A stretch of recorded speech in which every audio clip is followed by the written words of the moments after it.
Welcome to OCA, a special podcast for special people. Our mission is for OCA to enable individuals and families with autism or other disabilities the opportunity to maximize their abilities. Over the past 15 years, we have grown from an idea to a full community of professionals serving the Central Florida community. We're excited to share our favorite memories, tips, and experiences with you. And we hope to inspire you to get involved too. Ready to get started? Let's dive in. I'm Silvia, CEO of OCA, and I'm so glad you're back for another episode. Today, we're talking about a topic of transitioning when you have a child with special needs. There are so many elements that occur when you have been given the diagnosis that your child is going to need more supports than you've ever thought possible. And so it's really important that families start early in getting their ducks in a row.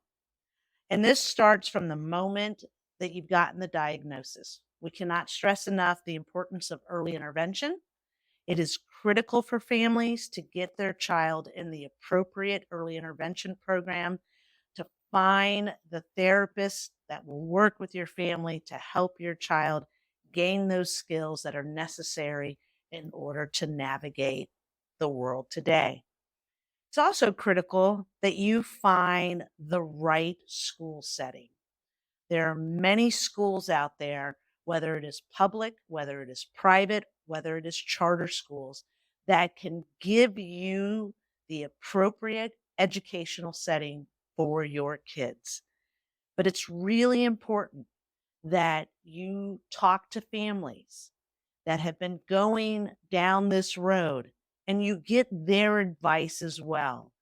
While you're navigating this, you building that network of your support system, it's not only your immediate family, but it's now your new extended family. And that extended family will be other therapists, other teachers, other families helping you navigate this road. One of the most important things that I cannot stress enough, besides starting early intervention the minute you get the diagnosis, is you will hear people say, "Are you on the wait list?" And that wait list is through the Agencies for Persons with Disabilities. Many people call it Med Waiver. You want to get your child's name on that waiver list. And it is so important that you do that immediately because the wait is long. But the sooner you start it, the better you have a chance of having your child come off the wait list when they become adults. Do the dash, the monster dash. 'Tis the witching hour to break in your favorite costume before the trick and treats.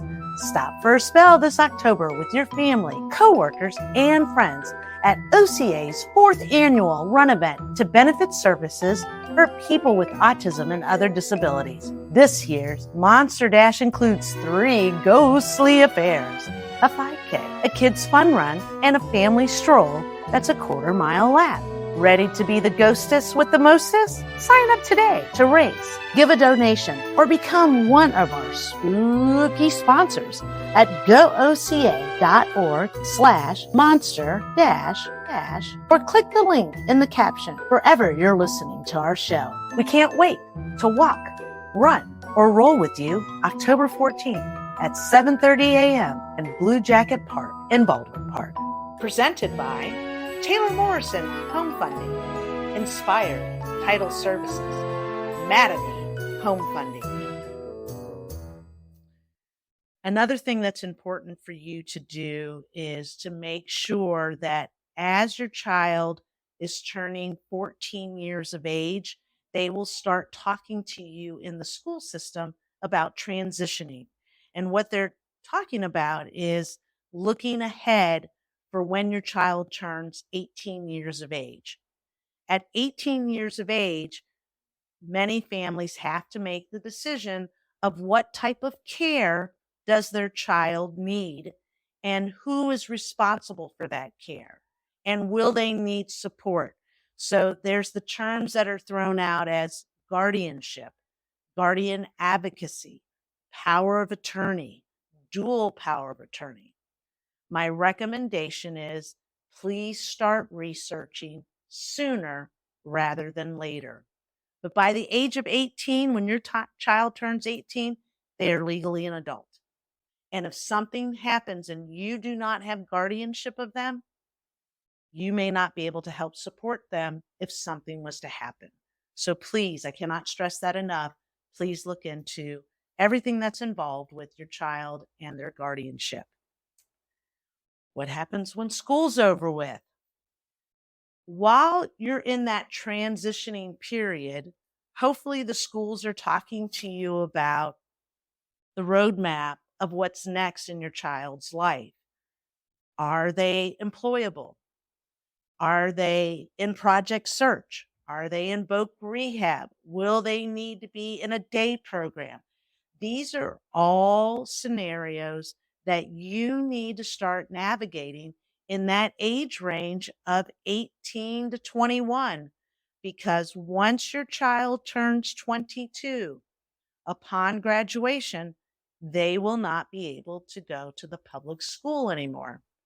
And I cannot stress enough to families how important it is that you must have your kids doing something after school is out.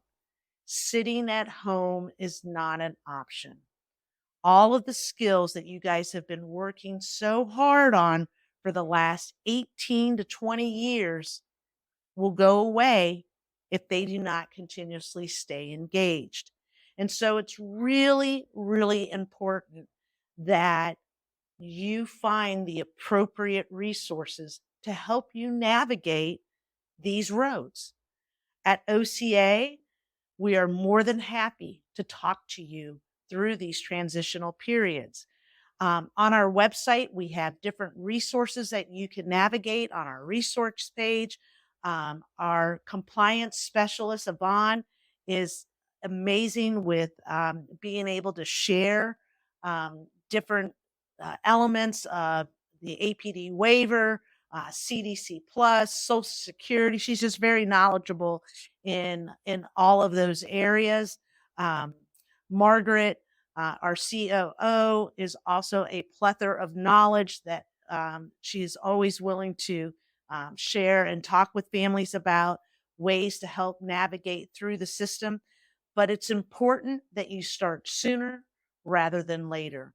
If you wait until your child graduates to get on the APD waiver list, you're going to be waiting 20 plus years. So I cannot stress enough how important it is for you to, the minute you've gotten the diagnosis, any diagnosis, that you go and get early intervention. From there, that you get onto the waiver list. From there, that you make sure that you have the appropriate school setting that is meeting your child's educational needs. By 14, you want to start thinking about what's the roadmap as they're going into high school. By 18, you need to make sure that you have some type of guardianship of some sort with your child. And by 22, you need to know what's their next steps. Because as a reminder, staying at home is not an option.